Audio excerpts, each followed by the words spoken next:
Jack Miller stood in the small kitchen aboard the USS Horizon, checking his watch for the 5th time in 10 minutes. The diplomatic banquet would begin in less than 2 hours, and the vegetables from the hydroponic garden weren't ready yet. As the ship's second chef, Jack rarely had to worry about important events like this one. But Chef Garcia had suddenly fallen ill, leaving Jack in charge of the most important meal in human history, the first official dinner with the Thraxi. "How's it coming along?" Captain Susan Ward asked as she entered the kitchen. Her normally confident voice carried a hint of worry. "Almost there, Captain," Jack said, trying to sound more confident than he felt. "The main courses are prepared according to the xenobiology team's specifications. No toxic compounds for our guests." The captain nodded, her eyes scanning the organized chaos of the kitchen. This dinner could determine the future of human Thraxi. "Relations, Miller. The diplomatic team says they're still undecided about us. No pressure, right?" Jack smiled weakly. After the captain left, Jack returned to his work. At 32 years old, with 10 years of cooking experience on spaceships, he had never imagined being responsible for feeding aliens.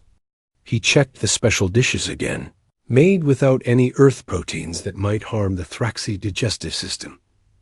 The Thraxi had been discovered just 8 months ago. Their ships had appeared at the edge of human space, advanced and mysterious. Initial communications revealed they were a peaceful species, but cautious about new contacts. This dinner was the first step toward a possible alliance. 2 hours later, Jack watched nervously as his dishes were served in the main dining hall. The Thraxi delegation had arrived, 7 tall, blue-skinned beings with large, silver-flecked eyes and 4-fingered hands. Their ambassador, Nylara, sat directly across from Captain Ward. Jack wasn't supposed to be in the dining hall, but he had convinced his kitchen staff to let him serve the main course himself. He needed to see the Thraxi reactions to his food. Human officials talked politely with their guests. Everyone seemed relaxed, except for Ambassador Nylara. Jack noticed she hadn't touched her food. While the other Thraxi at least tried small bites, she simply stared at her plate. Something was wrong. Jack moved closer, pretending to refill water glasses. That's when he noticed her breathing had changed. It was shallow and quick. Her blue skin had taken on a grayish tone around her neck dot. No one else seemed to notice. The diplomats were deep in conversation about trade routes and shared defense strategies. Jack approached Captain Ward and bent down to whisper, "Captain, I think the ambassador is having a reaction to something." The captain glanced at Nylara, and her eyes widened. "Ambassador, are you feeling well?" All conversation stopped. Nylara tried to respond, but could only make a strangled sound.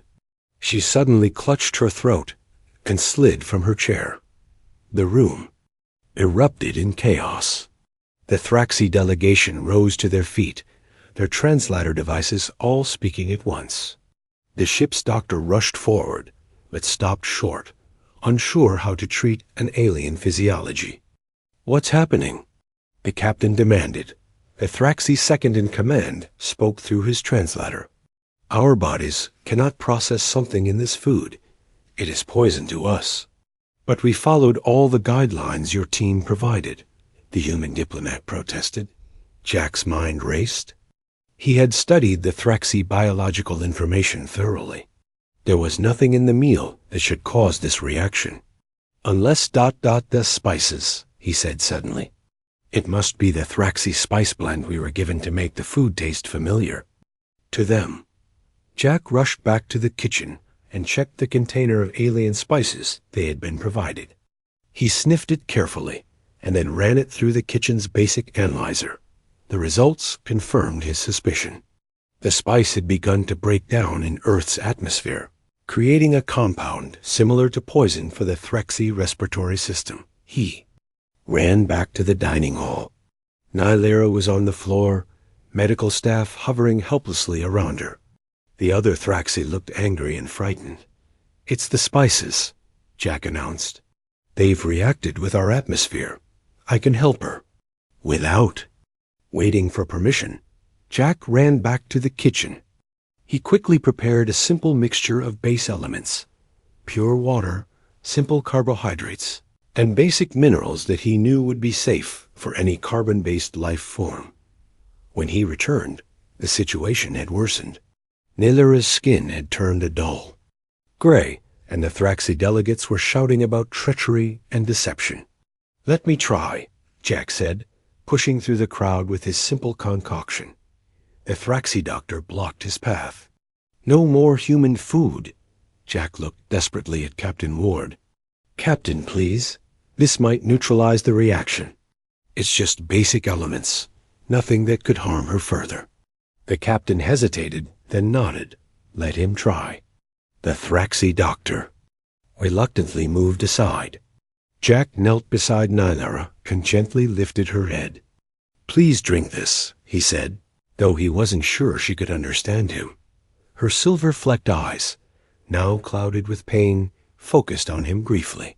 She parted her lips, and Jack carefully helped her drink the mixture. For a long moment, nothing happened. The room fell silent. Jack could feel the weight of both human and alien stares on his back. Then Nay'Lara gasped. Color began to return to her face. She took one deep breath, then another. The Thraxi doctor pushed Jack aside and scanned Nay'Lara with a handheld device. He looked at the readings, then at Jack with obvious surprise. "The reaction is subsiding," the doctor announced, his translator, making his voice sound flat and emotionless, despite the clear relief in his posture. Slowly, with help from her staff, Nay'Lara sat up. Her eyes found Jack's. "You saved me," she said through her translator.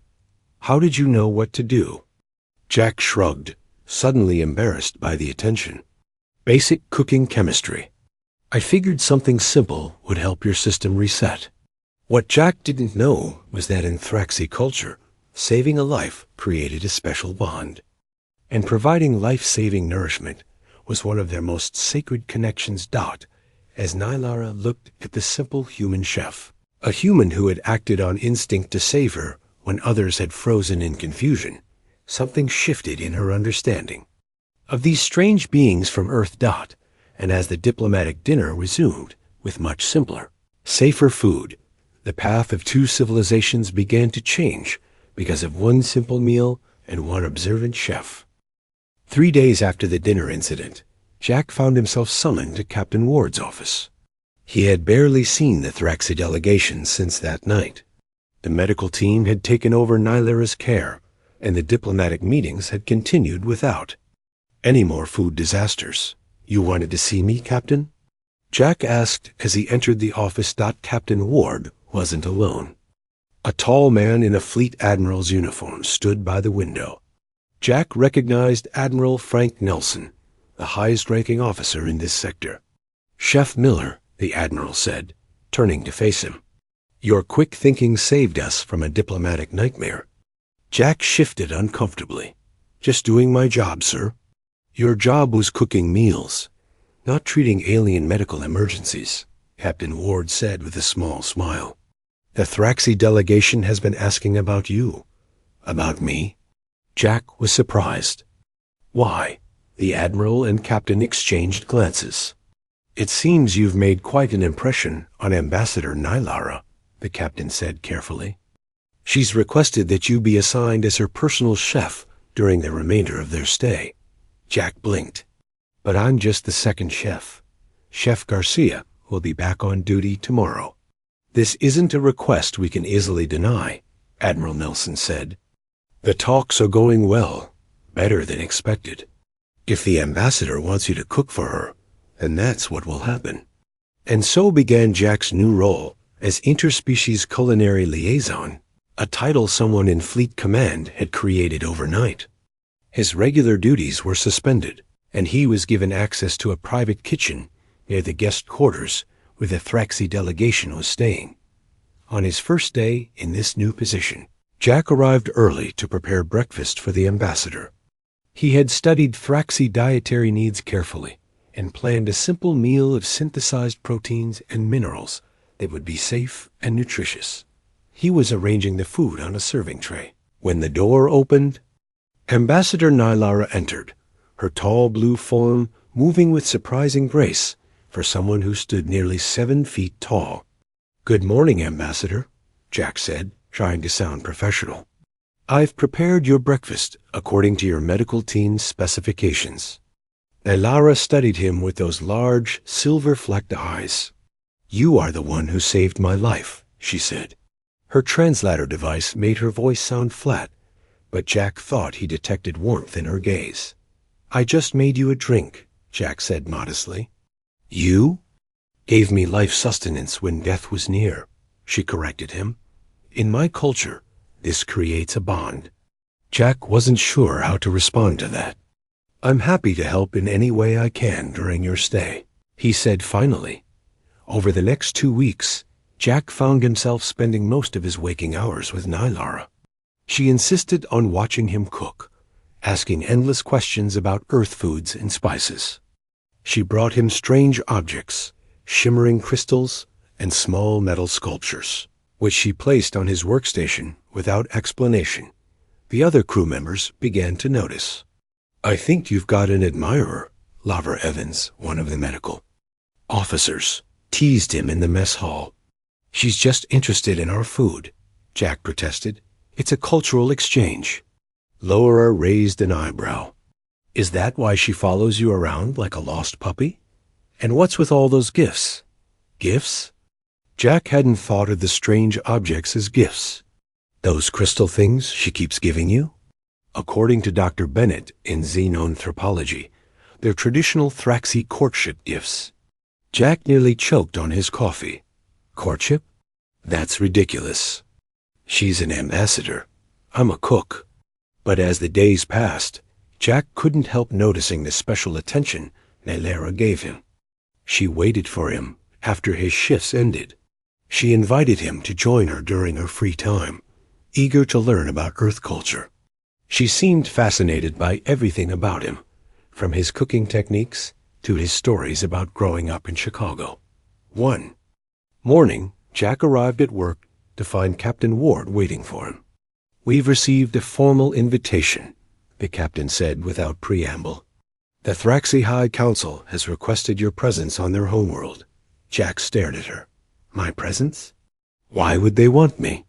"They're calling you a cultural ambassador. It's a great honor, according to our diplomatic team."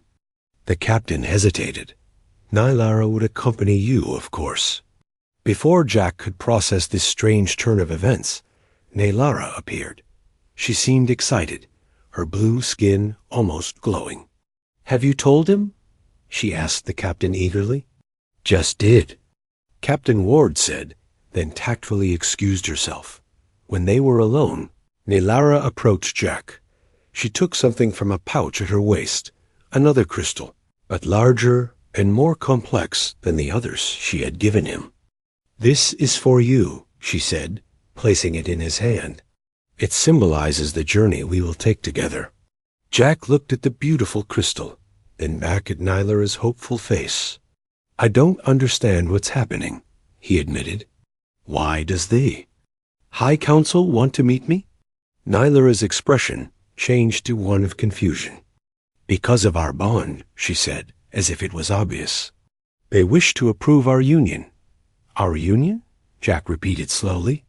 "Yes, what you would call marriage. Is that not the correct term?"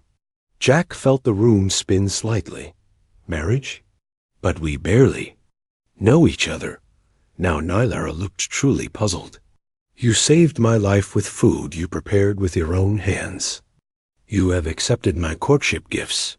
We have shared meals and stories. In my culture, these are the steps that lead to union." Jack realized he had unknowingly participated in a Thraxi courtship ritual. Every meal he had prepared, every gift he had accepted, had been part of a tradition he knew nothing about. Nylara, on Earth, marriage means something different. People usually date for months or years before they decide to get married. Date? Her translator seemed to struggle with the word. Spend time together. Get to know each other deeply. That is what we have been doing, she insisted. And now, it is time to formalize our bond before my people. Jack ran a hand through his hair, trying to think clearly. The diplomatic implications were enormous. Refusing could insult not just Nylara, but her entire species. This is very sudden, he said. Carefully. In human culture, I would need time to think about such an important decision. Nylara reached out and touched his hand, her 4 long fingers cool against his skin. We have 3 weeks before we reach my homeworld, she said. Is that enough? Time for your human traditions? Jack looked into her hopeful silver-flecked eyes and found himself nodding. It's a start, he said as Nylara left, visibly pleased with his response. Jack wondered what he had gotten himself into. A simple meal had saved her life, but it had also set in motion events he could never have imagined. And now he had 3 weeks to decide whether to become the first human to marry an alien. The USS Horizon traveled through space toward the Thraxi homeworld. Jack spent most of his time in his quarters, trying to make sense of his situation. Marriage to an alien ambassador was not something he had ever imagined for himself. 5th day of their journey, Admiral Nelson requested a private meeting with Jack.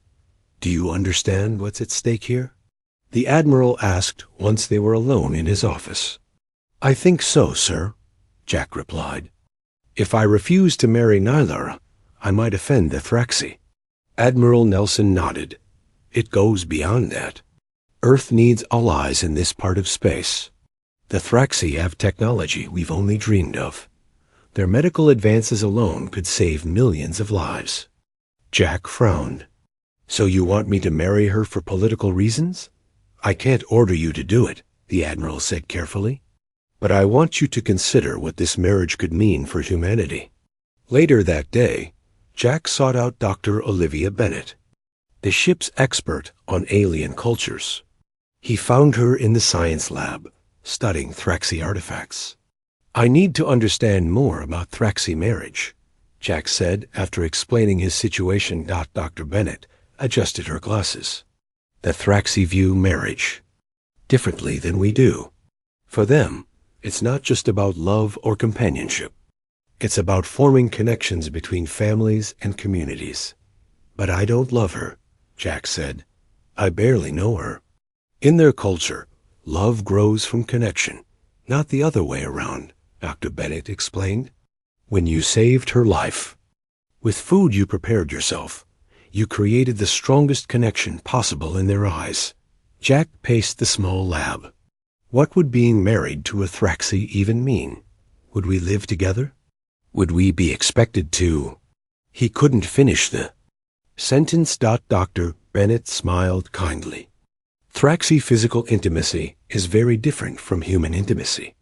It's more about sharing energy and thoughts than anything physical.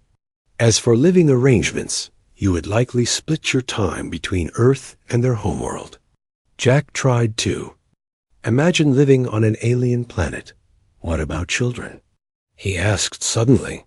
Biologically impossible without advanced genetic engineering, Dr. Bennett assured him. The Thraxi have 3 genders, and their reproduction is quite complex. Over the next few days, Jack spent more time with Nylara, trying to get to know her better. They walked through the ship's garden dome, where Jack showed her the herbs and vegetables he grew for his cooking. These plants are important to you, Nylara observed. They remind me of Earth, Jack explained. My grandmother had a garden. She taught me to cook using fresh ingredients. Nylara touched a basil leaf gently.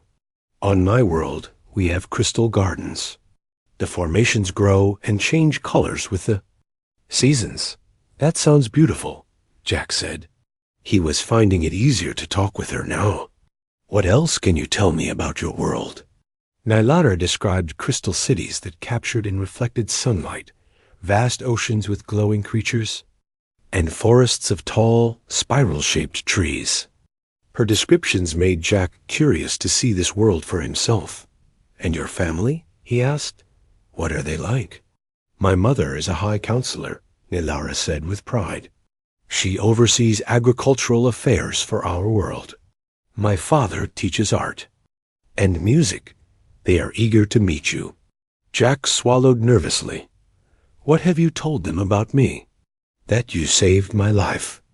That you are kind and skilled with food preparation." She paused. "That you understand the importance of nourishment as connection." When Jack returned to his quarters that night, he found a message waiting from Captain Ward. She had been in contact with Earth's government about his situation. "They're calling you a hero," she told him over the communication system. "The first human to marry an alien would make history.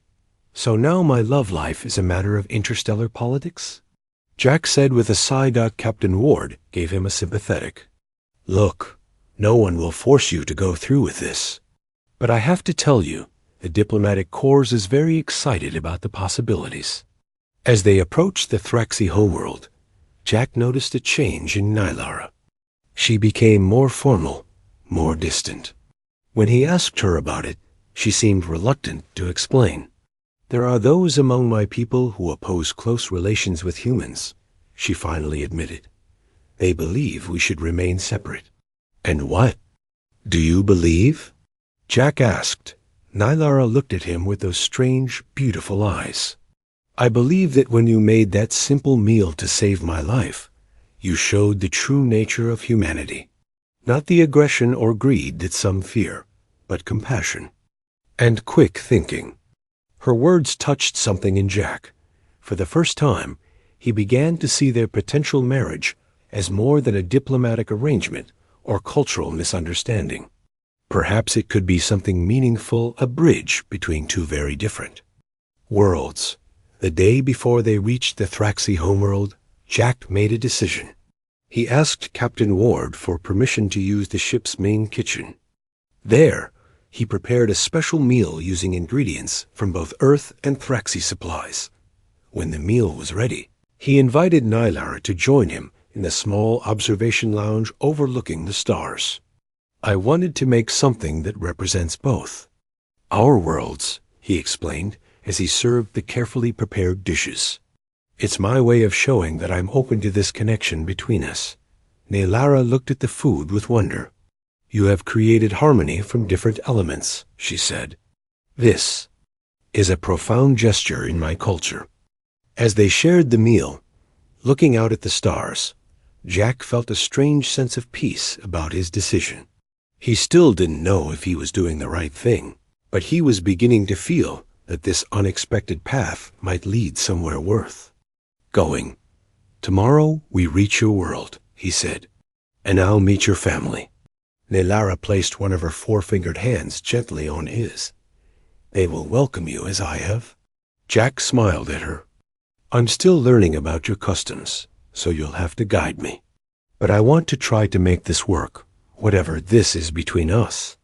The Thraxi homeworld appeared on the view screen, a beautiful blue-green planet with swirling crystal formations, visible even from space.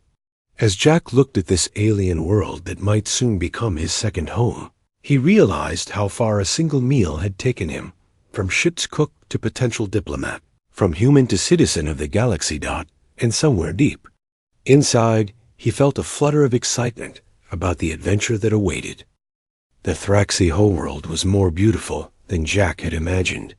As their shuttle descended through pink clouds, he saw vast cities made of crystal structures that caught the light of two suns. The buildings twisted upward like frozen waterfalls, shimmering with colors that changed as they watched. "It's amazing," Jack whispered, his face pressed to the viewport. Nilara smiled at his reaction. "This is the capital city where the High Council meets. My family home is nearby." They landed on a circular platform surrounded by tall, spiral plants. A group of Thraxi waited to greet them.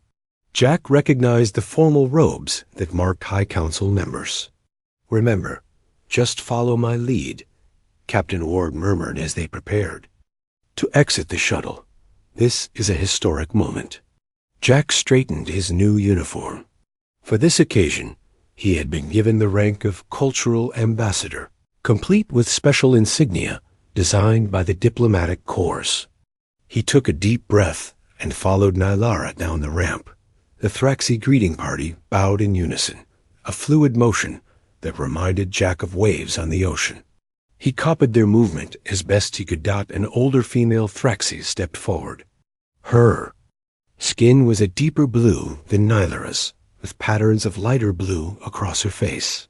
She wore an elaborate headdress of crystal shards that clinked softly when she moved. "My mother, High Counselor Julia," Nylara said softly. Julia studied Jack with piercing silver eyes.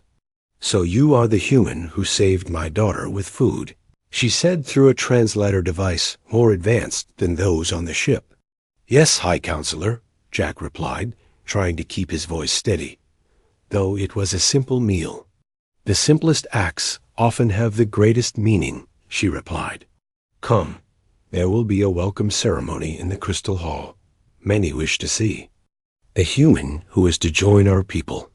As they traveled through the city in a floating transport, Jack saw hundreds of Thraxi watching their procession. Some looked curious, others wary. A small group held signs with symbols Jack couldn't read. "What do those signs say?" he asked Nylara. She looked uncomfortable. "Not everyone supports the union of our species. They fear change." The Crystal Hall was an enormous structure at the city center. Inside, thousands of Thraxi had gathered. Light streamed through the crystalline walls, creating rainbows that danced across the assembled crowd. Jack was led to a raised platform where he stood beside Nylara, facing the sea of blue faces. His mouth felt dry. This was bigger than he had expected. A tall, broad-shouldered Thraxi with elaborate armbands addressed the crowd. His voice boomed through the hall without need for amplification. "That is Kranther, my father," Nylara whispered. "He will introduce you to our people." Kranther spoke at length in the musical Thraxi language. The crowd responded with a sound like wind chimes. Finally, he turned to Jack and spoke in English. "Jack Miller of Earth, you have been called by fate to join our people through bond with my daughter. We welcome you to our world and our family. May your union bring understanding between our species." Jack stepped forward as he had been instructed and bowed. "I am honored by your welcome," he said, his voice echoing in the vast hall. "I come in friendship and hope." That evening, a feast was held in the family home of Nylara. Unlike the formal ceremony, this was a smaller gathering with only close family members. Jack was seated next to Kranther, who seemed much more relaxed in this setting.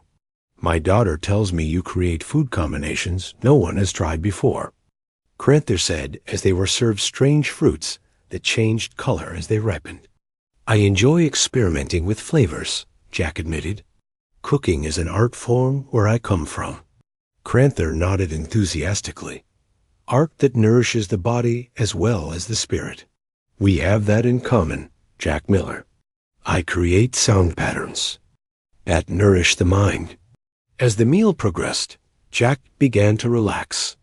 Nylara's family asked many questions about Earth, and he did his best to answer them.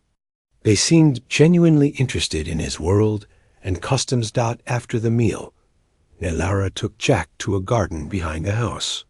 Crystal formations grew from the ground, glowing softly in the twilight. "Tomorrow you will meet with the High Council," she said. "They will ask you many questions before approving our union." Jack sat on a bench made of some smooth material that wasn't quite stone. "What kind of questions?" "They will want to know your intentions, your understanding of our ways, your commitment to learning about our culture." She paused. "Some may try to discourage you." Jack looked up at the unfamiliar stars. "Is that what you want? For me to be discouraged?" Nylara sat beside him. "No. When you saved my life, I felt something I cannot explain. A connection that goes beyond our different forms. I believe there is purpose in our meeting. I felt something too, Jack admitted. Not at first, but over these past weeks, ... He struggled to find the right words. You're unlike anyone I've ever known. Being with you makes me see the universe differently. Nylara's skin glowed slightly brighter, which Jack had learned was a sign of strong emotion among her people. There is one thing you should know, she said after a moment. If the council approves our union, we will share a bond that is more than your human marriage. Thraxi couples develop a mental connection over time. You mean telepathy? Jack asked, surprised. Not exactly. More like ... emotional awareness. You would sense my feelings, and I yours. It is how our people strengthen their connections. Jack considered this. The idea of sharing emotions with another being was both frightening and fascinating. Is it permanent? It develops slowly and grows stronger with time, she explained. But yes, it would be a lifelong bond. Before Jack could respond, they were interrupted by the arrival of a young Thraxi messenger. He bowed deeply to Nylara. Forgive the intrusion, Ambassador. There is a situation at the council chambers. The opposition group has gathered to protest. The High Counselor requests your presence. Nylara stood quickly. We must go. My mother will need support. They hurried through the city to the council building, where a large crowd had gathered. Thraxi with red bands on their arms chanted slogans. When they saw Nylara and Jack, their chants grew louder. What are they saying? Jack asked. They believe. Our species should remain separate, Nylara said grimly. They fear human influence will change our ways. Inside the council chamber, High Counselor Gilia was addressing her colleagues. She looked troubled but determined. The opposition grows more vocal, she told Nylara when they entered. They speak of ancient prophecies and cultural purity. Many are afraid. Jack watched as mother and daughter spoke in rapid Thraxi. He felt out of place in this alien political dispute. Yet somehow he had become the center of it all. Finally, Nylara turned to him. Jack, the council wishes to move up our bonding ceremony. They believe that once it is done, the protests will lose strength. You mean ... get married now? Tonight? Jack felt panic rising in his chest. Gilia stepped forward. Not tonight. But tomorrow, before the formal council hearing. It would show strength and resolve. Jack looked at Nylara. Her expression was calm, but he could see worry in her silver eyes. What do you want? He asked her softly. I want peace between our peoples. She replied, but I also want you to be certain. In that moment, looking into her alien yet somehow familiar eyes, Jack made his decision. This strange journey had brought him across the stars to this place, this moment. Perhaps it was madness, but it also felt right in a way he couldn't explain. I'll do it, he said. We'll have the ceremony tomorrow. The day of the bonding ceremony arrived with the twin suns of the Thraxi world rising over the Crystal City. Jack woke early in the guest quarters provided by Nylara's family. Today he would become the first human to marry an alien. Captain Ward arrived with a small delegation from the horizon. She carried a package wrapped in silver cloth. A gift from Earth, she said, handing it to Jack. The diplomatic corps worked through the night to create this. Inside was a formal uniform, unlike any Jack had seen before. It was deep blue with silver trim, designed to complement Thraxi formal wear while still representing Earth. It's also been treated to reflect light in a way the Thraxi will find pleasing, Captain Ward explained. Their vision perceives different light patterns than ours.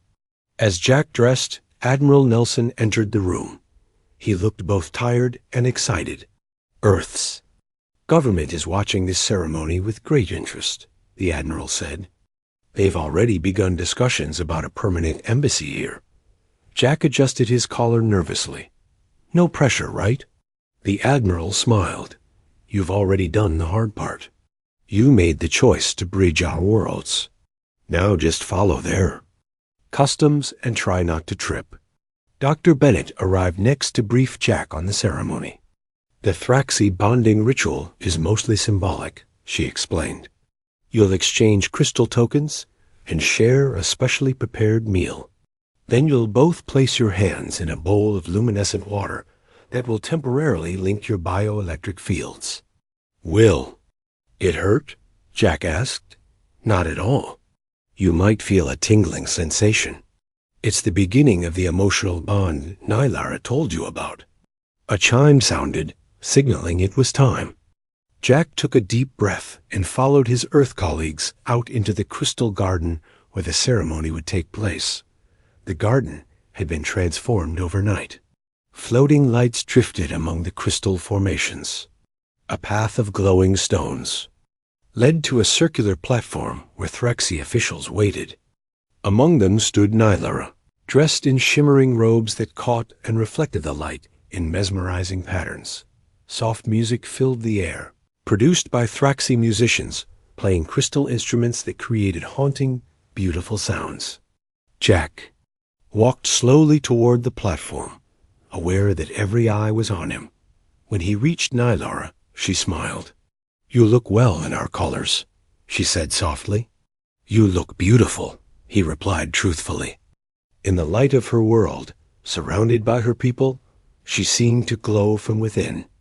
High Counselor Julia began the ceremony, speaking first in the Thraxi language, and then in English for the benefit of the Earth visitors. Today we witness the joining of two beings from different worlds. This union represents hope for understanding between our peoples. As their lives join, so may our civilizations find harmony.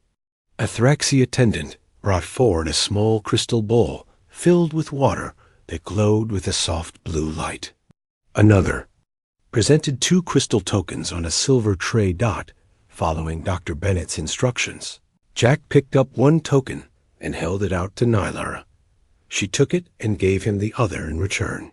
The crystals were warm to the touch and seemed to pulse slightly. These tokens contain elements from both your world and ours, Julia explained. They symbolize the joining of different natures into a harmonious whole. Next came the meal. It was simple, just a small cake-like food divided into 2 portions. Jack and Nylara each took a piece and ate it simultaneously. The taste was strange but pleasant, like honey mixed with something spicy. Now place your hands in the bonding water, Julia instructed. Jack hesitated only a moment before putting his hands into the glowing liquid beside Nylara's. Immediately he felt a warm, tingling sensation spreading up his arms. The water began to glow more brightly where their hands were close together. The waters of life recognize your connection, Julia announced. What begins as 2 separate energies now flows as one current. Jack was surprised to feel a subtle shift in his awareness. It wasn't that he could read Nylara's thoughts, but he sensed her emotions, her nervousness, her hope, and something deeper that might be affection. I can feel what you're feeling, he whispered, amazed. It is the beginning of the bond, she replied. It will grow stronger with time. When they removed their hands from the water, the ceremony was complete. Applause came from both the human and Thraxi attendees. Even some of those who had protested seemed moved by the moment. A celebration followed, with food and music from both cultures. Jack found himself surrounded by Thraxi officials, eager to speak with him about Earth. Through it all, he was aware of Nylara's presence, their new connection allowing him to sense where she was, even when they were separated by the crowd.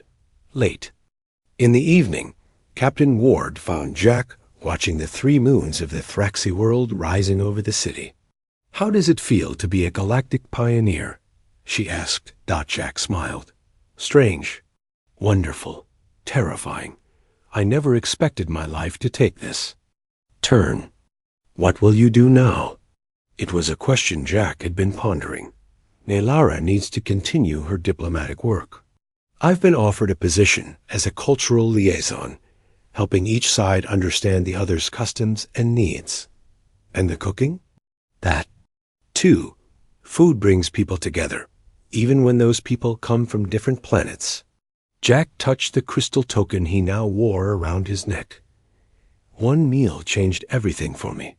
Maybe more meals can change things for others, too. 5 years. Later, Jack stood in the kitchen of the newly established Earth Embassy on the Thraxi homeworld. Through the large windows, he could see the crystal spires of the city glittering in the morning light. "The delegation from Jupiter Station will be here soon," Nelara said as she entered the kitchen. Their emotional bond had grown stronger over the years, allowing them to sense each other's presence even before speaking. "Breakfast is almost ready," Jack replied. "I'm trying something new with those blue fruits from the eastern continent." Nylara smiled as she watched him work. In the 5 years since their bonding, much had changed. Trade agreements between Earth and the Thraxi had opened new possibilities for both worlds. Cultural exchanges had become common. 3 more human Thraxi couples had formed, following the path Jack and Nylara had created. "Do you ever regret it?" Nylara asked suddenly. "Leaving your world behind?" Jack looked up from his cooking. Through their bond, he could feel her momentary uncertainty. "Never," he said honestly. "I didn't leave my world behind. I gained another one." He placed the completed dish on the table, a beautiful blend of Earth and Thraxi ingredients that symbolized their life together. As they sat down to share the meal, Jack thought about how far they had come from that first diplomatic dinner aboard the Horizon. One simple meal had changed the course of his life and the relationship between 2 civilizations. As Jack and Nylara ate together, their bond humming between them like a gentle current, he knew that sometimes the most profound changes could come from the smallest beginnings.